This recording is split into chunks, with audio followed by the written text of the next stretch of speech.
So ngayong araw pong ito ay gagawa po tayo ng e-bike. So gagawa po natin, i-alay po natin sa Oh my God! Para yung pagkakabitan ng sidecar dito. So ito po hindi na po siya magagamit.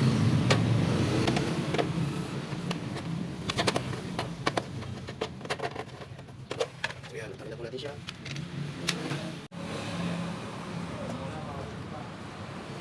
So ito po ay kailangan natin siyang butasin. Yan.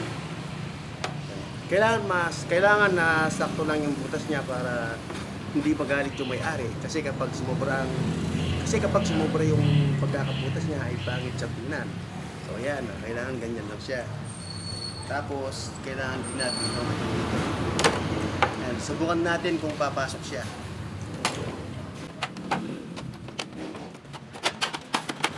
So ayan siya. So ayan ang kakalabasan niya, ganito siya. So kailangan natin tanggalin ulit para i-full weld natin.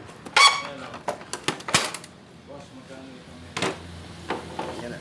So yan, i-full weld din natin siya para okay siya.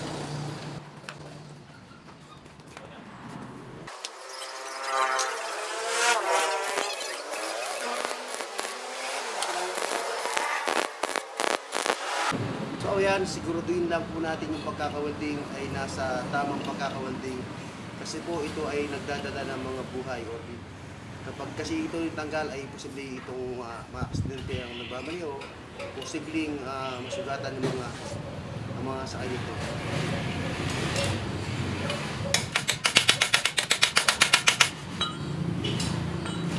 Kaya po lahat po ng ginagawa natin Kaya po lahat ng ginagawa natin ay isaalang-alang po natin ang mga sumasakay para po sila ay safe.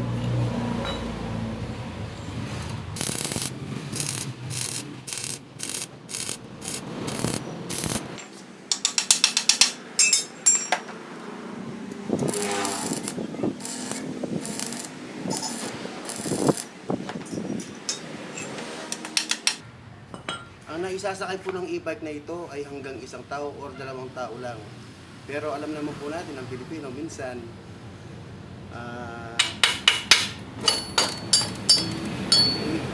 pero alam naman po natin, minsan yung ibang gumagamit ito ay medyo pasaway. Yung iba po ay hindi po din lahat. Kaya minsan madali silang masira. Yan. Pero kailangan po dapat 2 tao lang. Isa dito, kaya isa sa sidecar.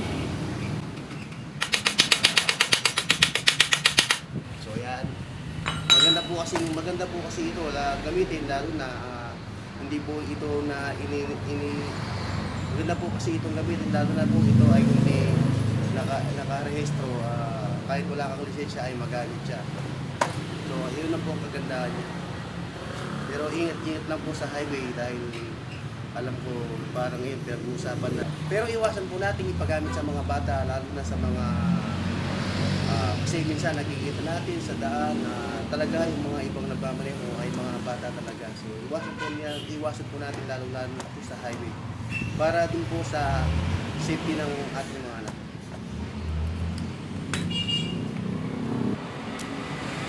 So ito pong nilalagay natin ito, kailangan natin pong itapat dito tsaka doon. Ako po kasi ganyan ang ginagawa ko. Hindi ko po alam yung mga ibang gumagawa. Pero tayo po, ganito po ang ginagawa natin. So yan, tapos sa dito, at saka doon.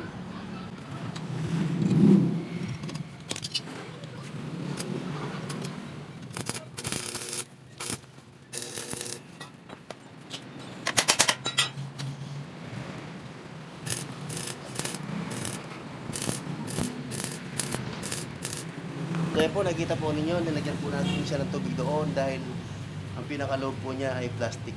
Baka siya mabutas.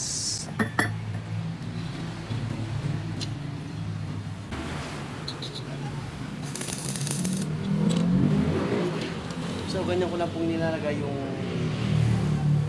pag-mounting dito sa align ng e-bike.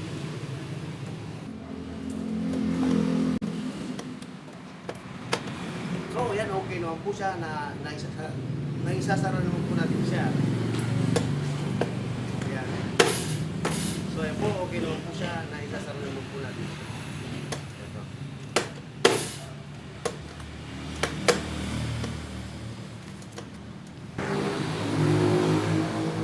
So ang susunod po natin gagawin ay yung lagay po natin dito ng kawakan.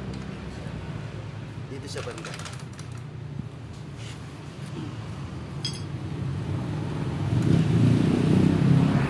So yun po, ilalagay po natin yung sa ilalim niya. Ito po ang lalagyan natin.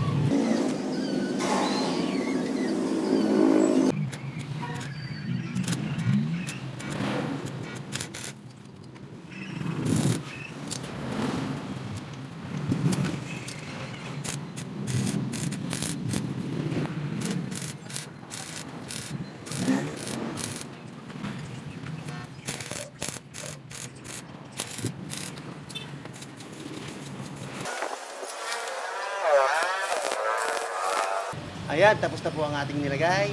Medyo hapon na rin po, kaya bukas na lang po natin siya itutuloy. So yan po, abangan po ninyo bukas ang aking pagtutuloy. So yan po, salamat po.